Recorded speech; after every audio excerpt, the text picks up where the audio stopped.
Hoje vou contar a história da humilhação mais cara já sofrida pela elite colombiana. Pablo Escobar foi excluído de uma gala exclusiva no Clube Campestre de Medellín pelas famílias mais poderosas do país. Essa história de vingança alimentada pela mídia tem um desfecho que ninguém esperava. Inscreva-se no nosso canal e diga de qual parte do mundo você está nos ouvindo. O convite rejeitado. O Clube Campestre de Medellín brilhava sob as luzes douradas do pôr do sol antioquenho, enquanto Mercedes-Benz, BMWs e Jaguars começavam a lotar o estacionamento principal. Era 15 de novembro de 1986 e a elite paisa se preparava para um dos eventos sociais mais exclusivos do ano, o baile beneficente anual da Fundação Corações Unidos, organizado pelas famílias mais influentes de Antioquia. Do vidro escurecido de seu Mercedes-Benz 560 SEC branco, Pablo Escobar observava a procissão de carros de luxo, chegando um após o outro. Aos 37 anos, ele já havia acumulado uma fortuna maior do que a de muitos países pequenos, mas naquela noite enfrentava algo que o dinheiro não podia comprar: a aceitação na tradicional alta sociedade colombiana. Dom Pablo, o senhor tem certeza de que quer fazer isso? Perguntou Álvaro do banco do motorista, olhando nervosamente para os seguranças do clube que examinavam cada veículo com rigor. Talvez fosse melhor esperar uma ocasião mais apropriada. Pablo ajustou os botões de ouro em seus punhos, no smoking preto sob medida feito pelo alfaiate mais exclusivo de Bogotá. Usava uma camisa branca de seda impecável, uma gravata borboleta preta perfeitamente ajustada e sapatos de couro italiano que brilhavam como espelhos. No pulso, um Patek Philippe de edição limitada marcava 19h15. Álvaro, este ano doei mais dinheiro para a caridade do que metade das famílias lá dentro juntas.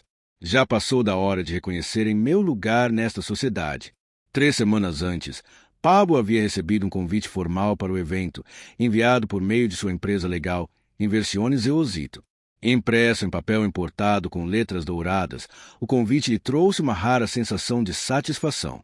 Finalmente, depois de anos construindo seu império, as portas da alta sociedade paisa pareciam se abrir para ele. Mas 2 dias depois, recebeu uma ligação que mudaria tudo. Senhor Escobar, disse uma voz feminina educada, mas fria. Aqui é a Patrícia Vélez, coordenadora de eventos do Clube Campestre. Receio que houve um engano com o convite que o senhor recebeu para a gala do dia 15. Um engano? Perguntou Pablo, já pressentindo que havia algo errado. Infelizmente, o evento atingiu sua capacidade máxima. Esperamos poder incluí-lo em futuras ocasiões. Pablo desligou o telefone plenamente consciente de que aquilo não se tratava de lotação, era pessoal. Sua reputação chegará antes dele. Mas Pablo Escobar não era um homem que aceitava rejeições com facilidade. Dom Pablo, insistiu Álvaro, se o senhor não tem um convite válido, eles não vão deixá-lo entrar. Isso pode ficar bem constrangedor. Pablo sorriu. Um sorriso que, para quem o conhecia, era sinal de perigo iminente. Constrangedor para quem? Tenho tanto direito de estar nessa festa quanto qualquer um desses herdeiros de velhas fortunas. O Mercedes parou na entrada principal do clube, onde um porteiro uniformizado com luvas brancas se aproximou imediatamente. O Clube Campestre era uma instituição centenária, com fachada colonial espanhola, jardins impecavelmente cuidados e um nível de exclusividade que se media não apenas pelo dinheiro, mas também pelos sobrenomes pela herança familiar. Boa noite, senhor, cumprimentou o porteiro com cortesia profissional. O senhor tem o convite? Pablo desceu do veículo com a elegância calculada de um homem que passou anos aperfeiçoando cada aspecto de sua imagem pública. Apesar da estatura modesta, irradiava uma autoridade natural que impunha respeito imediato. Estou aqui representando a Inversiones Eosito, disse ele, estendendo a mão. O porteiro examinou cuidadosamente a lista, passando o dedo por nomes escritos em caligrafia elegante. Senhor Escobar, não encontro seu nome na lista de convidados desta noite. Deve haver algum engano, respondeu Pablo com calma, embora seu tom deixasse claro que não era um homem acostumado a ouvir a palavra não. Recebi um convite formal há 3 semanas. O porteiro, um homem mais velho com décadas de experiência em lidar com situações delicadas, manteve a compostura profissional. Permita-me confirmar com a coordenadora do evento, senhor, poderia aguardar um momento? Enquanto o porteiro falava pelo rádio, Pablo olhou pelas janelas iluminadas do clube. Lá dentro, via grupos de homens elegantemente vestidos em conversas animadas, mulheres com vestido de gala adornadas com joias reluzentes e garçons circulando com bandejas de champanhe francês. Era exatamente o tipo de ambiente ao qual ele sonhava pertencer desde os tempos de sua infância nas ruas de Envigado. Senhor Escobar, voltou o porteiro, visivelmente desconfortável. Confirmaram que houve, de fato, um convite inicial, mas ele foi posteriormente cancelado por questões de espaço. Pedimos desculpas pela confusão. Pablo sentiu o sangue ferver, mas por fora manteve-se sereno. Durante anos, trabalhou para conquistar respeito com poder e dinheiro. Agora, enfrentava algo que nenhum dos dois podia comprar: aceitação pela elite social. Questões de espaço? Repetiu Pablo, olhando para o salão principal, que claramente não estava lotado. Entendo. Nesse momento, um Rolls-Royce Silver Spirit estacionou atrás do carro de Pablo. Dele desceu Eduardo Villamizar, herdeiro de uma das famílias mais antigas de Antioquia, acompanhado por sua esposa, vestida com o modelo da Valentino e um colar de diamantes que provavelmente valia mais do que uma casa comum. Eduardo chamou uma voz da entrada. Chegou bem a tempo para o brinde de abertura. Pablo observou enquanto Villamizar era recebido com abraços calorosos e sorrisos genuínos. Nenhuma checagem de lista, nenhuma pergunta. Seu sobrenome era o passaporte. Sabe de uma coisa? Disse Pablo ao porteiro. Sem problemas. Entendo perfeitamente as limitações de espaço. Virou-se em direção ao Mercedes. Mas antes de entrar, acrescentou: diga à senhorita Vélez que Pablo Escobar agradece pela explicação e deseja a todos uma noite maravilhosa. Enquanto o carro se afastava do clube, Pablo permaneceu em silêncio, observando as luzes douradas desaparecerem pelo retrovisor. Álvaro, já acostumado com os humores do patrão, não ousou dizer uma palavra, até que, finalmente, Pablo quebrou o silêncio. Álvaro, quero que você faça algo para mim amanhã bem cedo. O que o senhor mandar. Dom Pablo, entre em contato com Carlos Bermudes, do El Colombiano, Patrícia Londono, do El Mundo, e Germán Castro, do El Espectador. Álvaro franziu a testa, confuso. Os jornalistas, os que cobrem a coluna social. Quero me reunir com eles amanhã ao meio-dia. Posso perguntar o motivo, Dom Pablo? Pablo sorriu, mas dessa vez era um sorriso diferente. Não era o perigoso. Era o sorriso de alguém que acabará de ter uma ideia brilhante. Eles vão escrever uma matéria especial sobre as obras de caridade que estou financiando em Medellín, hospitais, escolas, casas para famílias pobres. Tudo documentado com fotos, depoimentos e números exatos. Álvaro começou a entender onde aquilo ia dar. E quando o senhor quer que publiquem? Amanhã. Capa da seção de sociedade. Quero que toda Medellín saiba exatamente quanto eu doei para a caridade este ano. O Mercedes atravessava as ruas iluminadas de Medellín enquanto Pablo refinava mentalmente seu plano. Se a elite tradicional se recusava a reconhecer seu lugar na sociedade, ele faria questão de lembrá-los quem realmente estava mudando a vida dos menos favorecidos. Sabe quanto eu doei no mês passado para construir o hospital no bairro Pablo Escobar? Perguntou. Não exatamente, Dom Pablo. 500 milhões de pesos. 500 milhões? Sabe quanto a família Villamizar doou o ano passado inteiro? Álvaro balançou a cabeça. 50 milhões. 10 vezes menos do que eu doei em um único mês. Pablo olhou para as luzes que se estendiam até as montanhas. Medellín era sua cidade, seu território, seu reino, e estava na hora de todos lembrarem disso. Amanhã, Álvaro, toda a cidade vai saber quem é o verdadeiro benfeitor dos pobres de Antioquia. Enquanto as famílias de sobrenome antigo se reúnem em clubes exclusivos para falar sobre caridade, eu estou nas ruas construindo hospitais e escolas. O plano tomava forma. Não se tratava apenas de uma vingança pela humilhação daquela noite. Era algo maior, uma redefinição de sua imagem pública, um reposicionamento como o verdadeiro herói do povo. Uma demonstração de que o verdadeiro poder não vinha dos sobrenomes antigos, mas de ações concretas. E Álvaro acrescentou ao chegarem à mansão em El Poblado: certifique-se de que as fotografias estejam espetaculares. Quero imagem de famílias recebendo suas novas casas, crianças nas escolas que construí, pacientes nos hospitais que financiei. Mais alguma coisa, Dom Pablo? Pablo fez uma pausa, pensativo. Sim, quero uma foto minha entregando pessoalmente as chaves de uma casa nova a uma família carente. E quero que a manchete diga algo como o verdadeiro rosto da generosidade em Medellín. Ao entrar em sua mansão, Pablo sabia que a noite de rejeição no clube campestre seria lembrada como o momento em que decidiu mudar as regras do jogo social de Medellín. Se não podia conquistar o respeito sendo um deles, conquistaria sendo melhor do que todos eles. E no dia seguinte, toda a cidade saberia exatamente quem era Pablo Escobar. Não apenas o homem mais rico da Colômbia, mas também o mais generoso. O quarto de hora. Patrícia Londono se inclinou para a frente, claramente interessada na direção que a conversa estava tomando. Senhor Escobar, qual é exatamente a mensagem que o senhor quer que passemos aos nossos leitores? Pablo sentou-se na cadeira e juntou as mãos sobre a mesa. A mensagem é muito simples. A verdadeira nobreza não se mede pela antiguidade de um sobrenome, mas pelo compromisso genuíno com o bem-estar dos menos favorecidos. A verdadeira elegância não está nos vestidos de gala, mas no sorriso das crianças que agora podem ir à escola. Fez uma pausa, deixando que suas palavras ganhassem peso.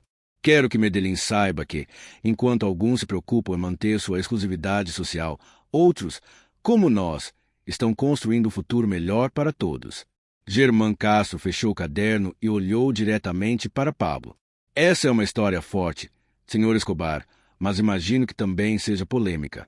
Está preparado para as reações que isso pode provocar? Pablo sorriu com uma expressão que havia aperfeiçoado ao longo dos anos. Confiança absoluta, com um toque de desafio. Germán, me preparei para isso a vida inteira. Cresci sendo subestimado por causa das minhas origens humildes. Fui rejeitado por empresários que depois vieram me pedir empréstimos. E ontem à noite fui excluído de uma festa por homens cujas doações de caridade não cobrem nem o custo dos tijolos de uma única casa que construí para os pobres. Levantou-se e caminhou até uma fotografia moldurada que mostrava a inauguração de um hospital. As reações não me preocupam. O que me preocupa é que ainda existam famílias dormindo sob telhados de zinco enquanto os ricos discutem o cardápio da próxima gala. Carlos Bermudes fechou o caderno e olhou para os colegas. Senhor Escobar, essa informação dá para várias reportagens extensas. Quando gostaria que publicássemos? Hoje, na edição da tarde, se possível. Os 3 jornalistas trocaram olhares. Publicar uma matéria desse porte no mesmo dia exigiria reorganizar toda a edição. É um prazo muito apertado, observou Patrícia. Há alguma razão especial para essa urgência? Pablo voltou à mesa e pegou o Jornal da Manhã, onde a seção de sociedade mostrava fotos elegantes do baile no Country Club realizado na noite anterior. Hoje de manhã, nossos leitores viram fotos de senhoras em vestidos de $1.000 brindando a caridade. Esta tarde, quero que vejam fotos de famílias humildes vivendo em casas proporcionadas por caridade de verdade. Abriu o jornal na página social e apontou para uma foto específica. Veja esta imagem de Eduardo Villamizar e sua esposa brindando com champanhe francês. O valor dessa garrafa poderia alimentar uma família pobre durante um mês. Pablo fechou o jornal com um gesto decidido. Quero que essas mesmas pessoas, ao se sentarem para jantar hoje à noite, saibam exatamente quem está fazendo verdadeira diferença nesta cidade. Os jornalistas começaram a juntar seus materiais, cientes de que haviam testemunhado o início de uma campanha midiática cuidadosamente orquestrada. Senhor Escobar, disse Patrícia ao guardar suas anotações, o senhor estaria disposto a posar para mais algumas fotos hoje, visitando seus projetos, interagindo com os beneficiários? Os olhos de Pablo brilharam. Era exatamente o que ele esperava que pedissem. Patrícia, tenho algo ainda melhor. Esta tarde, entregarei pessoalmente as chaves de 10 casas novas para famílias no bairro Popular. Os fotógrafos estão convidados a documentar tudo. Enquanto os jornalistas se dirigiam à porta, Pablo acrescentou uma última instrução. E certifiquem-se de que as manchetes sejam claras. Não quero eufemismos ou diplomacia jornalística. Quero que fique perfeitamente claro quem está do lado dos pobres e quem está do lado dos clubes exclusivos. Quando os jornalistas saíram, Pablo permaneceu em seu escritório, olhando para o mapa de Medellín marcado com seus projetos sociais. Em apenas algumas horas, toda a cidade saberia que Pablo Escobar não era apenas mais um homem rico, era o maior benfeitor dos despossuídos. E já era hora de todos reconhecerem isso. O espetáculo da generosidade. Às 15 horas do dia 16 de novembro, o bairro popular de Medellín fervilhava com uma atividade incomum. Caminhões de cimento, operários da construção e uma multidão crescente de moradores se reuniam ao redor de um conjunto de 10 casas novinhas em folha, que brilhavam sob o sol antioquenho como joias recém-polidas em meio à pobreza urbana. Pablo Escobar chegou em uma caravana de 3 veículos. Seu Mercedes-Benz branco, seguido por uma van cheia de fotógrafos e jornalistas, e um terceiro carro com os arquitetos e engenheiros responsáveis pelo projeto. Vestia uma guaiabera branca impecável, calças de linho bege e sapatos de couro marrom, um visual cuidadosamente escolhido para transmitir uma imagem de elegância acessível. O contraste era dramático e perfeitamente calculado. Enquanto a elite paisa posava na noite anterior sob lustres de cristal, Pablo se preparava para ser fotografado entregando chaves reais a famílias que esperaram uma vida inteira por uma moradia digna. Dom Pablo, as famílias estão aqui, informou Álvaro, apontando para um grupo de 10 famílias que aguardavam nervosamente ao lado das novas casas. Pablo observou aquelas pessoas que, sem saber, seriam os protagonistas de sua estratégia de mídia.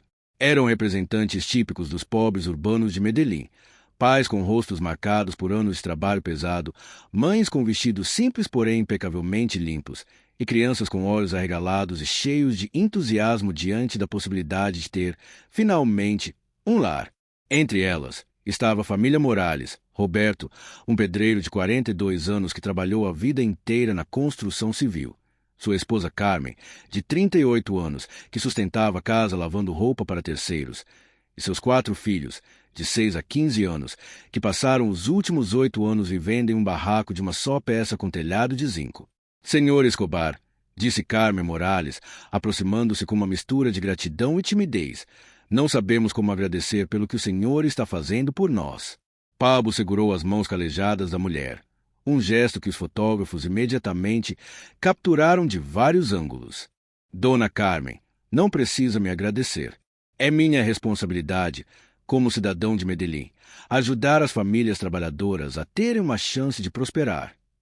Roberto Morales deu um passo à frente, segurando o chapéu nas mãos, visivelmente emocionado. Dom Pablo, trabalhei na construção dessas casas durante os últimos 3 meses. Nunca imaginei que uma delas seria para minha família. E o que você acha do trabalho que fez, Roberto? Roberto sorriu com orgulho profissional. São casas sólidas, Dom Pablo, fundamentos profundos, paredes de tijolo, telhados de fibrocimento. Vão durar gerações. Pablo assentiu, satisfeito. Nenhuma despesa havia sido poupada para garantir que as casas fossem da mais alta qualidade. Cada casa contava com 2 quartos, uma sala de estar e jantar, uma cozinha equipada, um banheiro completo e um pequeno quintal. Fotógrafos dos 3 principais jornais de Medellín circulavam pelo grupo como abelhas operárias, registrando cada momento sob ângulos que maximizavam o impacto emocional. Patrícia Londona orientava sutilmente seu fotógrafo para os registros mais poderosos, Pablo agachado conversando com crianças, sorrisos emocionados das mães, mãos calejadas dos pais recebendo as chaves de seus novos lares. Dom Pablo, perguntou Carlos Bermudes enquanto tomava notas, o senhor poderia explicar como essas famílias foram selecionadas? Pablo já havia antecipado a pergunta e preparara uma resposta perfeita para a imprensa. Carlos, trabalhamos com líderes comunitários para identificar as famílias com mais necessidade de uma moradia digna. Priorizamos aquelas com filhos em idade escolar, pais trabalhadores com empregos estáveis que demonstraram compromisso em melhorar sua comunidade. Ele se aproximou da família Gonzalez, Marta, uma mãe solteira de 34 anos que trabalhava como empregada doméstica, e seus 3 filhos. Dona Marta, por exemplo, tem trabalhado em 2 empregos nos últimos 5 anos para manter os filhos na escola. Os vizinhos a recomendaram porque ela está sempre disposta a ajudar outras famílias necessitadas. Marta Gonzalez enxugou as lágrimas enquanto segurava as chaves de sua nova casa. Senhor Escobar, meus filhos terão seus próprios quartos pela primeira vez na vida. Eles poderão estudar em uma mesa de verdade, em vez do chão de terra da barraca onde vivíamos antes. Pablo se agachou para ficar na altura dos olhos das crianças Gonzalez, um gesto que fotógrafos captaram com entusiasmo. E o que vocês vão fazer na casa nova? Ele perguntou. O mais novo, um menino de 7 anos chamado Andrés, respondeu com a honestidade que só as crianças têm. Vamos ter uma sala onde toda a família pode sentar junta. E minha mãe disse que vamos ter uma cozinha onde ela pode cozinhar sem a chuva entrar. As risadas do grupo se misturaram com o clique das câmeras. Germán Castro aproveitou o momento para fazer uma pergunta que sabia que geraria uma resposta poderosa. Senhor Escobar, o que o senhor sente ao ver a alegria dessas famílias? Pablo se levantou devagar, tirando um momento para observar os rostos genuinamente felizes ao seu redor. Germán, é isso que a caridade realmente significa. Não é posar para fotos em bailes elegantes enquanto se debate quanto dinheiro doar aos pobres como se fossem uma abstração.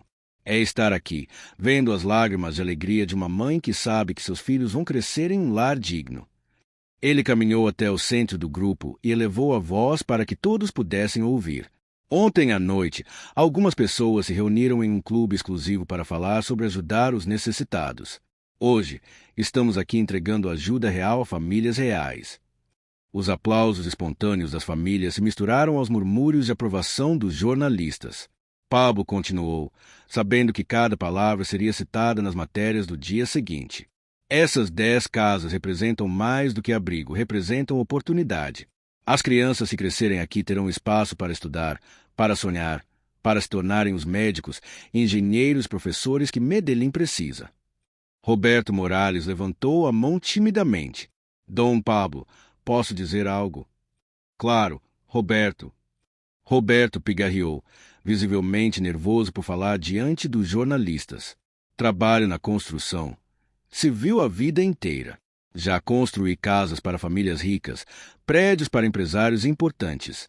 Mas, em 20 anos de trabalho, nunca vi um patrão que se preocupasse em garantir que os trabalhadores que constroem as casas também tivessem a chance de morar em uma delas. Suas palavras provocaram murmúrios de concordância entre as outras famílias. Este homem, continuou Roberto, apontando para Pablo, não apenas nos deu emprego construindo essas casas, ele nos deu a oportunidade de viver nelas. Isso a gente nunca vai esquecer. Os fotógrafos trabalharam freneticamente, capturando não apenas imagens, mas a autenticidade emocional do momento. Não eram fotos encenadas de um evento social qualquer, era documentação real de uma transformação social em ação. Patrícia Londono aproximou-se de Pablo enquanto os fotógrafos continuavam seu trabalho. Senhor Escobar, há alguma mensagem específica que o senhor queira transmitir por meio dessas fotos? Pablo olhou ao redor, observando as novas casas brilhando ao sol, famílias se abraçando em frente aos seus lares, crianças correndo empolgadas pelos cômodos que em breve seriam seus. Patrícia, a mensagem é muito simples. Enquanto algumas pessoas medem seu sucesso social pela exclusividade dos eventos que frequentam, eu meço o meu pela inclusão das famílias que ajudam a prosperar. Ele fez uma pausa para deixar um grupo de crianças passar correndo, suas risadas enchendo o ar. Ontem à noite, no Country Club, falaram sobre a importância da caridade. Hoje, aqui no bairro Popular, estamos vivendo a caridade de verdade. Quando o sol começou a se pôr, Pablo caminhou até seu Mercedes para voltar para casa. Mas antes de partir, virou-se mais uma vez para as famílias que ainda exploravam suas novas casas. Senhoras e senhores da imprensa, disse ele, dirigindo-se aos jornalistas, as fotos que vocês tiraram hoje vão aparecer nos jornais de amanhã. Quero que os leitores comparem com as fotos do baile de ontem à noite e decidam por si mesmos quem está realmente comprometido com o bem-estar dos menos favorecidos. Quando sua comitiva deixou o bairro Popular, Pablo sabia que havia orquestrado perfeitamente o contraste que queria. Em menos de 24 horas, toda Medellín veria, lado a lado, a elegância superficial do Country Club e a generosidade real do bairro Popular. A guerra midiática havia começado, e Pablo Escobar acabava de disparar o primeiro tiro. Pablo se agachou junto a Los Ninos González, com as novas casas brilhando baixo o sol antioqueno como telão de fundo. E o titular, em letras grandes Y em negrita, proclamava: o verdadeiro rosto da generosidade em Medellín. Álvaro, isso está perfeito, murmurou Pablo, examinando cada detalhe da fotografia.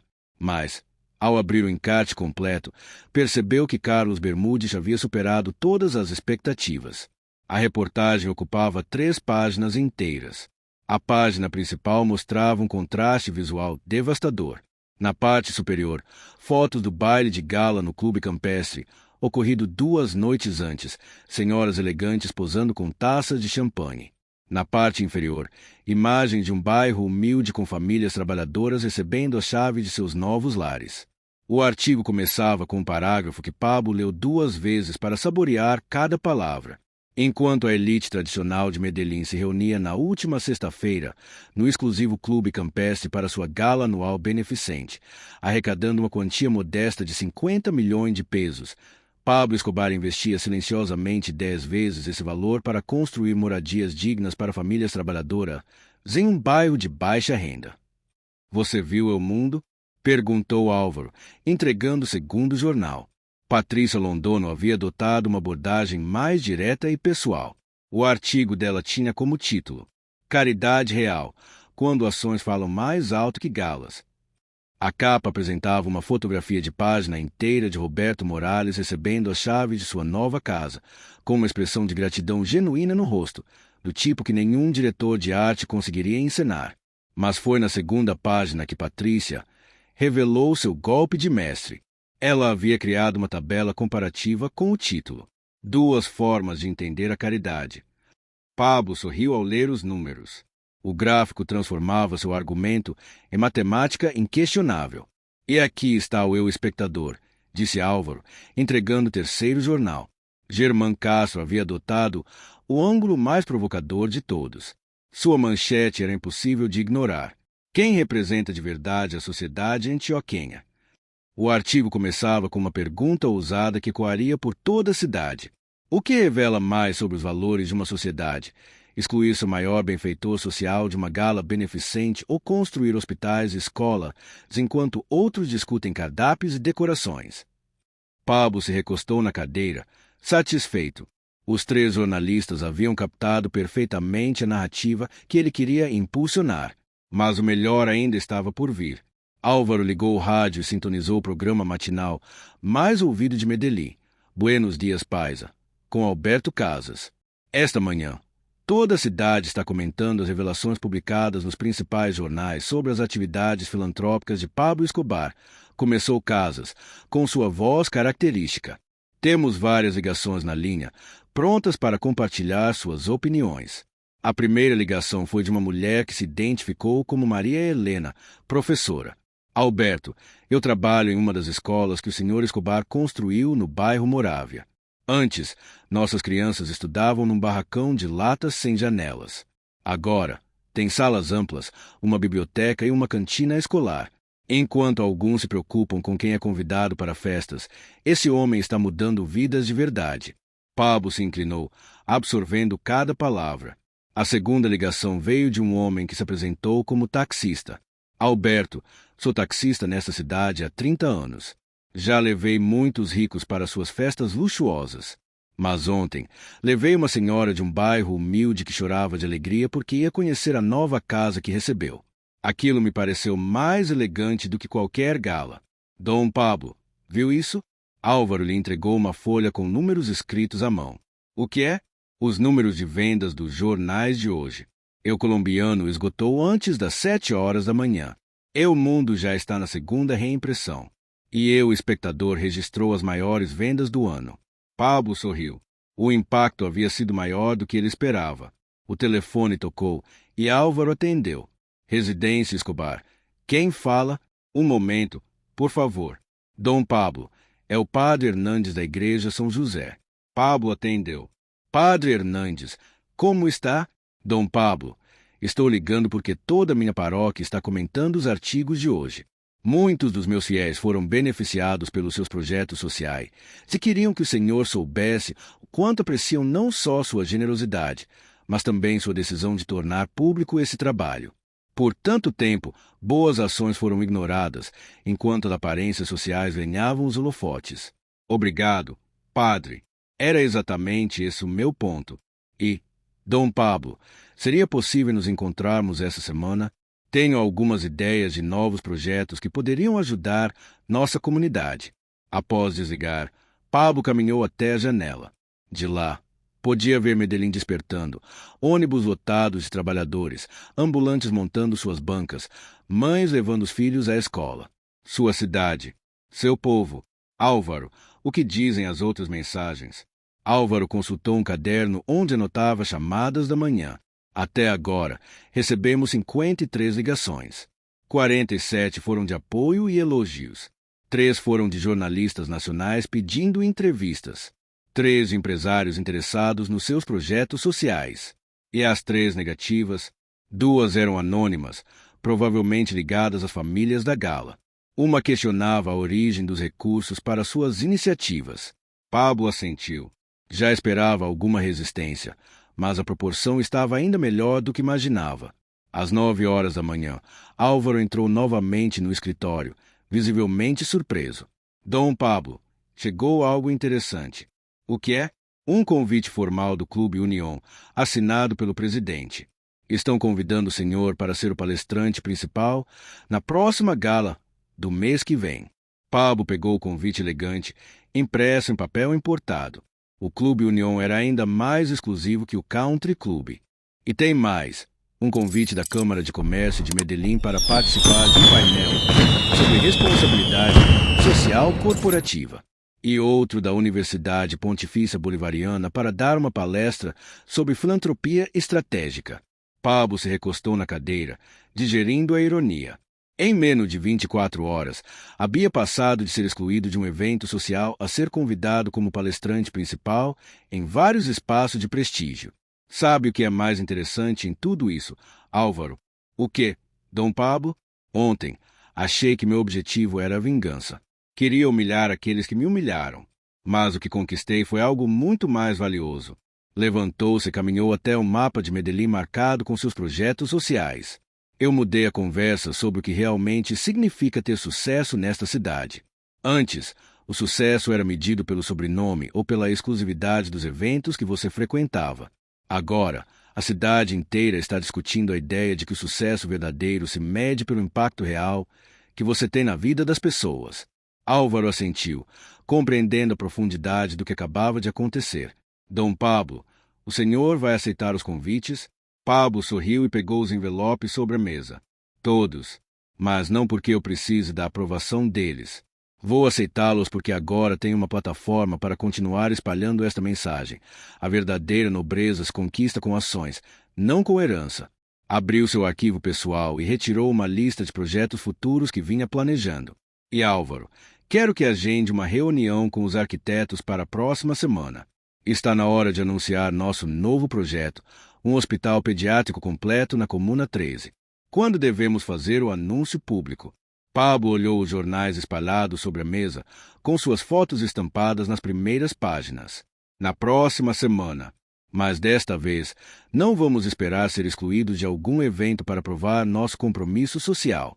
Desta vez, seremos nós quem ditaremos o tom. Na manhã do dia 17 de novembro, Medellín despertou comentando as manchetes. Em escritórios, escolas, táxis, cafés, o assunto era o mesmo. Pablo Escobar havia demonstrado que o verdadeiro poder não está em excluir, mas em incluir.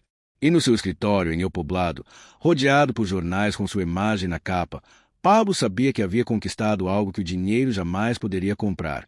Havia redefinido os conceitos de sucesso, generosidade e liderança social em Medellín.